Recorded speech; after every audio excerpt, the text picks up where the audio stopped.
This is Dan Seifert with mobileburn.com, and this is a look at the Sony Xperia P.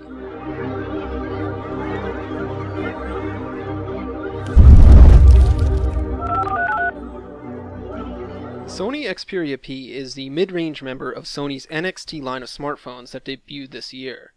It's been available in Europe for some time, but now it can be purchased unlocked in the US direct from Sony and a handful of other retailers. Smaller and slightly less powerful than the top-of-the-line Xperia S, the Xperia P is a solid smartphone in its own right, with a few interesting hardware features. Unfortunately, the Xperia P is saddled with Android 2.3 Gingerbread, which can make it feel terribly dated compared to other options currently on the market. The Xperia P features an aluminum chassis that measures 122 by 58.4 millimeters and is just over 10 millimeters thick. It weighs 119 grams and has a solid feel with tight seams and no loose parts. Our review unit is silver, which I find to be really good looking, but you can also purchase it in black or red color options. The front of the Xperia P features a 4-inch QHD reality display with Sony's White Magic technology. The screen is very sharp, and it has 275 points per inch pixel density. It's got really vibrant colors and great viewing angles as well. Sony's White Magic technology lets the Xperia P increase its screen brightness dramatically when necessary, making it one of the best phones I've ever used outdoors in direct sunlight. Above the display you find a VGA resolution front-facing camera, and there's a notification light hidden next to the earpiece. Below the screen there's a backlit clear plastic strip that's the signature of Sony's NXT line of smartphones. On the Xperia P, the strip also acts as the capacitive keys for back, home, and menu, and the keys are as responsive as you would expect. I really like this design feature, and it's really unique and it's useful, but it appears that Sony does have some manufacturing issues with it, as there's noticeable glue residue visible in it on my particular review unit. The sides of the phone are fairly busy. The right side features a two-stage camera key, volume rocker, and a power sleep unlock key, and then it's also got the additional external speaker, which is kind of in an odd spot near the top of the phone. Opposite side, on the left, you find a micro USB and micro HDMI ports and a micro SIM card slot behind a flap door. The back of the Xperia P features a smooth matte finish and is home to the 8 megapixel camera and LED flash. The top and bottom of the back are plastic to house the phone's various wireless antennas, including its NFC radio.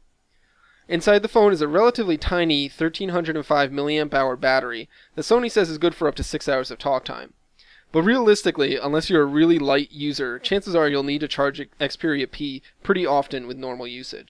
Under the hood, the Xperia P is powered by a dual-core 1 GHz processor paired with 1 GB of RAM. It has 16 GB of internal storage, but it lacks any sort of micro SD card expansion. The processor is not the fastest on the block these days, but for all intents and purposes, the Xperia P zips along without any issues. There can be some lag when you're panning through and navigating through Sony's custom interface, but for the most part, apps open up quickly enough. The Xperia P can even handle some of the latest 3D games, despite having its older and slower processor.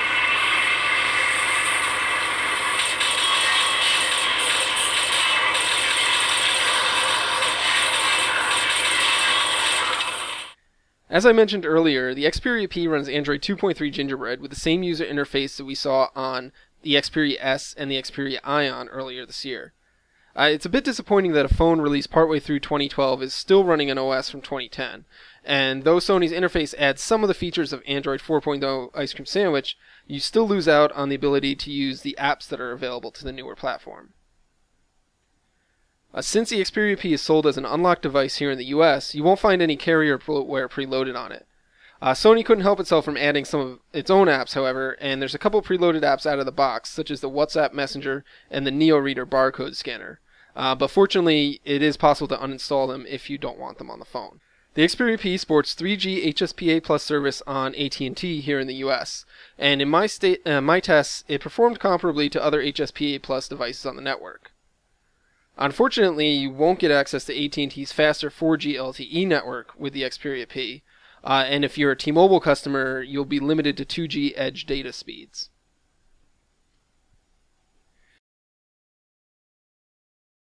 The included browser on the Xperia P is a slightly modified version of the stock Android 2.3 Gingerbread browser. It supports Adobe Flash Player and has multiple window management. Page loading is relatively quick, if not really the fastest on the block, and zooming and scrolling are acceptably smooth and fast enough. But just note that sites with a lot of multimedia content can definitely slow the Xperia P's browser down, but that's not entirely surprising for an Android 2.3 device.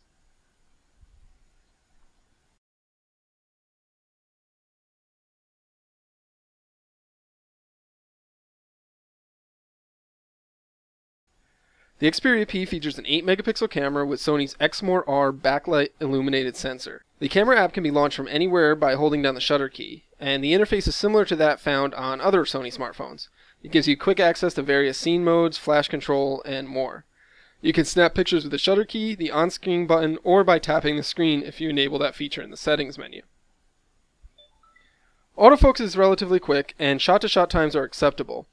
The physical shutter key can be difficult to press, however, and that does make it hard to hold the phone perfectly steady when you're taking a picture.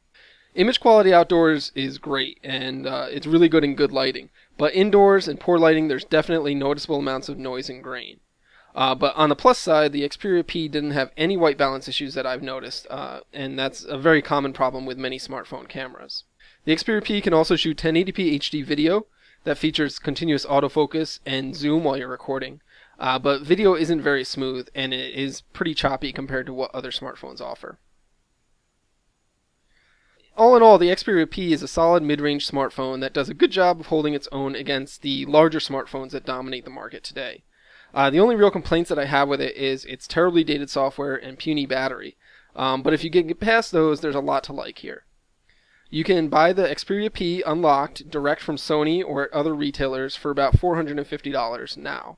For more on the Xperia P, be sure to check out our full written review. For now, this is Dan Seifert with mobileburn.com. Thanks for watching.